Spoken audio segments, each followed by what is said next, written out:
আসসালামু আলাইকুম রহমতুল্লাহ। মারুফা একাডেমিতে আপনাকে স্বাগতম। সঙ্গে আছি আমি মারুফা। যারা ১৯তম শিক্ষক নিবন্ধনে অংশগ্রহণ করতে চাচ্ছেন, আজকের ভিডিওটি মূলত তাদের জন্য। কারণ আমাদের জেনে নেওয়া উচিত আমি যে পরীক্ষায় অংশগ্রহণ করতে যাচ্ছি সেই পরীক্ষার মোটামুটি একটা আদ্যপন্ত আমাদের জেনে নেওয়া উচিত। তারই ধারাবাহিকতায় আমি আজকে আলোচনা করব এনটিআরসিএ বা শিক্ষক নিবন্ধন আসলে মূলত কি, এটার কাজ কি, কারা এখানে আবেদন করতে পারবে, এই পরীক্ষার সিস্টেমটা কি, কয়টি পদ্ধতিতে পরীক্ষা হয়, বিস্তারিত আমরা এই ভিডিওতে জানার চেষ্টা করব ইনশাল্লাহ। তো আমি প্রথমে যে কথাটা বলবো, এনটিআরসিএ বা শিক্ষক নিবন্ধন আমরা সচরাচর এই টার্মটা ইউজ করে থাকি। এনটিআরসিএ এটা একটা শর্ট ফর্ম। এটাকে ফুল ফর্মে বলা হয় non government teachers registration and certification authority, যেটা বাংলায় বলা হয় বেসরকারি শিক্ষক নিবন্ধন ও প্রত্যয়ন কর্তৃপক্ষ। সংক্ষেপে আমরা যেটাকে বলি এনটিআরসিএ। এটাই হলো মূলত এনটিআরসিএ। আমরা সংক্ষেপে এনটিআরসিএ বলি অথবা কেউ কেউ শিক্ষক নিবন্ধন বলে থাকি। শিক্ষক নিবন্ধন বা এনটিআরসিএ আসলে কি? তাহলে এটা আমাদের বাংলাদেশে বেসরকারি বা এমপিওভুক্ত যত শিক্ষা প্রতিষ্ঠান আছে, এই শিক্ষা প্রতিষ্ঠানে যে টিচারদের নিয়োগ দেওয়া হয়, এই পুরো নিয়োগের প্রসেসটাই এই প্রতিষ্ঠানটা নিয়ন্ত্রণ করে থাকে।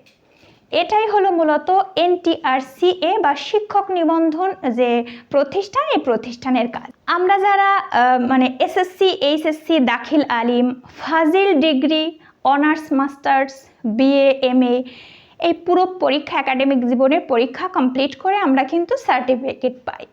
এই সার্টিফিকেট দিয়ে কিন্তু আমি সরাসরি এই এনটিআরসিএ কর্তৃক নিবন্ধিত এই যে বেসরকারি শিক্ষা প্রতিষ্ঠানের টিচার হিসেবে কিন্তু আমি নিয়োগ পাবো না। তার জন্য কিন্তু আমাকে এনটিআরসিএ কর্তৃক যে নির্ধারিত যে সিলেবাসের প্রক্রিয়া আছে, যে পরীক্ষার প্রক্রিয়া আছে, এই প্রক্রিয়ার মাধ্যমে কিন্তু আমাকে একটা সার্টিফিকেট অর্জন করতে হবে।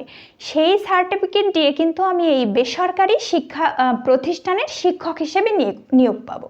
তো এটা হলো মূলত এনটিআরসিএ সংশ্লিষ্ট কিছু কথা। এরপরে আমরা বলবো যে এই এনটিআরসিএ আবেদনের যোগ্যতা কি, কারা আবেদন করতে পারবে। এখানে মূলত 18 থেকে 35 বছর পর্যন্ত সকল শিক্ষার্থীরাই অংশগ্রহণ করতে পারবে। তবে এখানে একটা কথা, যাদের বয়স 18 বছর পূর্ণ হয়েছে এবং তারা এইচএসসি, ইন্টার, আলিম অথবা সমমানের পরীক্ষায় পাশ করেছে, তারা শুধু এনটিআরসিএর একটা ক্যাটাগরিতে পরীক্ষা দিতে পারবে। সেটা হচ্ছে স্কুল 2। স্কুল 2 আসলে কি, সেটা আমি আলোচনার মধ্যে কিছুক্ষণ পরেই বলছি। তো এছাড়া আর বাকি যারা ডিগ্রি করেছে, যারা ফাজিল করেছে, যারা অনার্স করেছে, মাস্টার্স করেছে, এইসব শিক্ষার্থীরা বাকি সকল পরীক্ষায় অংশগ্রহণ করতে পারবে স্কুল 2 সহ।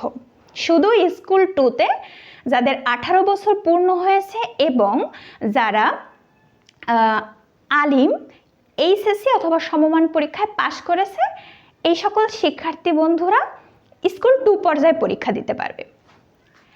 এখন যে কথাটা, সেটা শিক্ষক নিবন্ধনের পর্যায়টা আসলে কি। শিক্ষক নিবন্ধনের পর্যায় মূলত হচ্ছে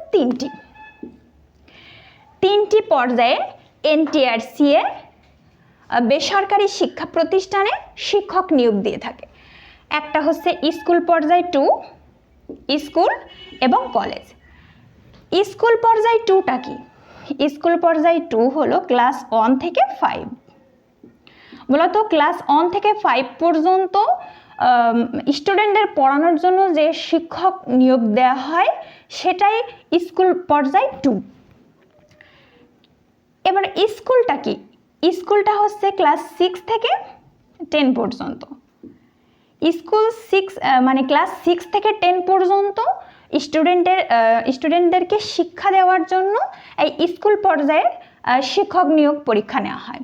আর কলেজ পর্যায়ে এরপরে 11 ক্লাস থেকে বাকি যত মানে উপরে আছে মানে এইচএসসি থেকে ডিগ্রি তারপর এমএ এই সকল ক্লাসের জন্য শিক্ষক নিয়োগ দেওয়া হয় মূলত কলেজ পর্যায়ে। শিক্ষক নিবন্ধনের পর্যায় 3টি হলেও মানে স্কুল 2, স্কুল এবং কলেজ।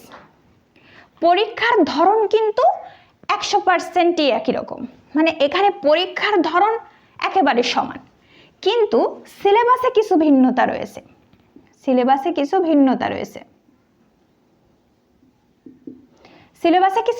রয়েছে। আজকে আমি সিলেবাস নিয়ে আলোচনা করব না। আমার চ্যানেলে সিলেবাস রিলেটেড খুব সুন্দর 2টা ভিডিও রয়েছে, খুব গুছিয়ে ভিডিওটি তৈরি করা। আপনারা চাইলে সেই ভিডিওটা দেখে আসতে পারেন।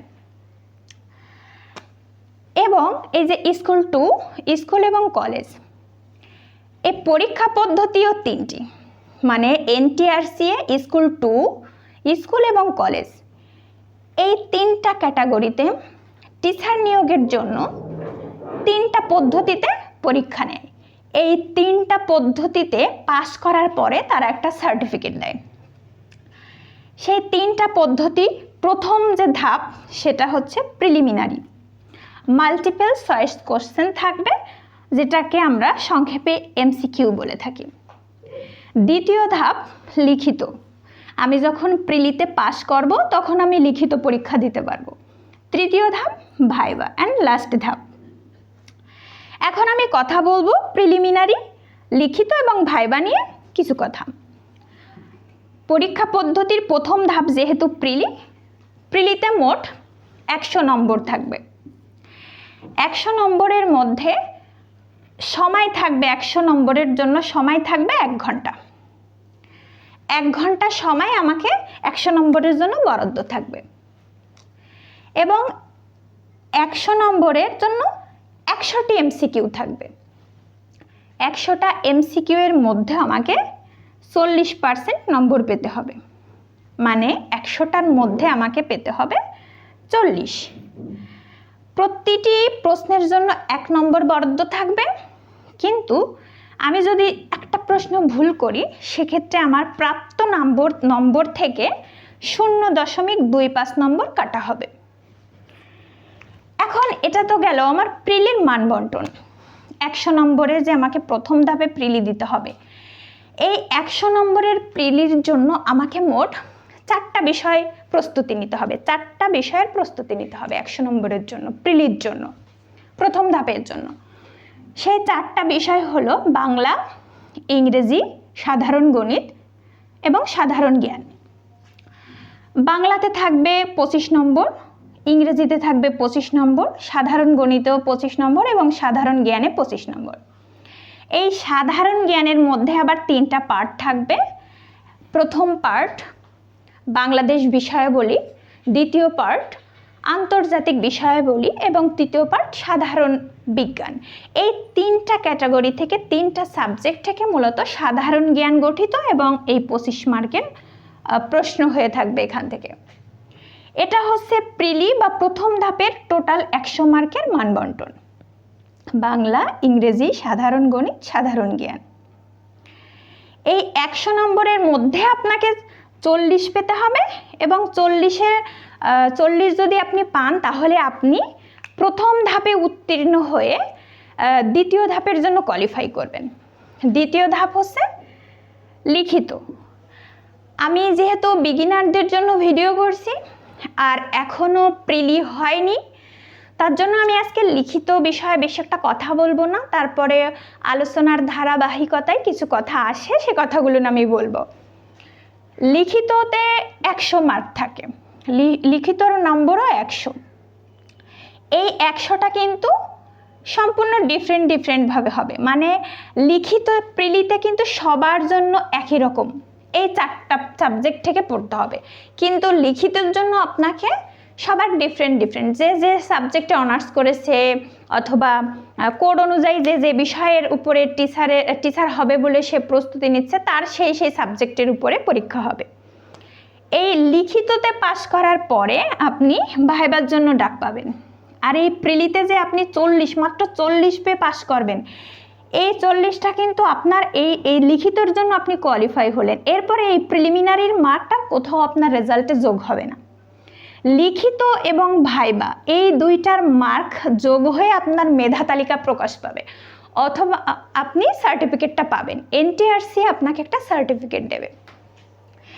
এই লিখিততে 100 মার্ক থাকবে, সেখানে 3 ঘন্টা সময় থাকবে, এবং ভাইবাতে থাকবে হচ্ছে 20 মার্ক। এই 20 মার্কের জন্য দুইটা ক্যাটাগরি থাকবে।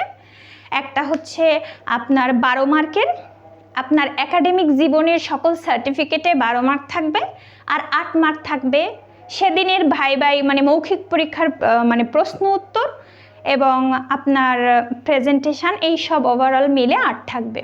এই 12 এবং 8-এর মধ্যেও আপনাকে 40%, আপনি উভয়টাতে 40% মার্ক যদি পান তখন আপনি ভাইবাতে কোয়ালিফাই করবেন ইনশাল্লাহ। তাহলে প্রিলি, লিখিত এবং ভাইবা এই 3টা বিষয় যখন আপনি কোয়ালিফাই করবেন আলহামদুলিল্লাহ, তখন এনটিআরসি আপনাকে একটা সার্টিফিকেট প্রদান করবে। এই সার্টিফিকেটটাই হচ্ছে যে আপনি একটা বেসরকারি বা এমপিওভুক্ত শিক্ষা প্রতিষ্ঠানে আপনি চাকরি করবেন, আপনি শিক্ষক হিসেবে যোগদান করবেন, সেই যোগদান করার যোগ্যতা অর্জন করা, এটাই হচ্ছে এনটিআরসি এর সার্টিফিকেট। তো এই আপনারা তাহলে মোটামুটি আপনাদেরকে আমি আজকে একটা ধারণা দিলাম এনটিআরসি এ কি আসলে কারা যোগদান করতে পারবে। তাহলে আমি একটা সংক্ষেপে একটা কথা বলি যে এনটিআরসি এ এই যে নিয়োগ, এটা 3টা পদ্ধতিতে হয়, স্কুল টু স্কুল এবং কলেজ, এবং প্রত্যেকটা পরীক্ষার পদ্ধতি সেম। মানে প্রথমে প্রিলি হবে, তারপরে লিখিত হবে, তারপরে হবে রিটেন। মানে প্রিলি হবে, লিখিত হবে, তারপরে হবে ভাইবা। প্রিলির জন্য আমাদেরকে প্রথমে 4টা বিষয়ে প্রস্তুতি নিতে হবে, বাংলা, ইংরেজি, গণিত এবং সাধারণ জ্ঞান। 100 মার্কের প্রিলি হবে, সেখানে আমাকে 40 মার্ক পেতে হবে। 40 মার্ক যদি আমি পাই তাহলে আমি হচ্ছে রিটেনের জন্য কোয়ালিফাই করব। এটা হলো মূলত এই আজকের টপিক, আজকের আলোচনা এনটিআরসি এ। আশা করছি আপনারা সবাই বুঝতে পারছেন।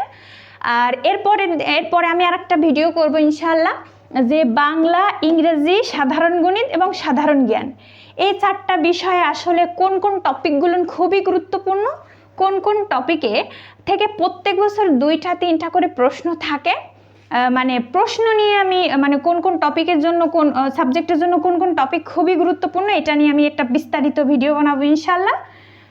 আমাদের এই চ্যানেলটি যদি আপনাদের ভালো লেগে থাকে তাহলে সাবস্ক্রাইব করবেন, আমাদের ভিডিওতে লাইক কমেন্ট করবেন এবং শেয়ার করে অন্যদেরকেও জানার সুযোগ করে দেবেন। আবারও দেখা হয়ে যাবে নতুন কোনো একটা গুরুত্বপূর্ণ ভিডিও নিয়ে। সে পর্যন্ত সবাই ভালো থাকবেন, সুস্থ থাকবেন। আল্লাহ হাফেজ।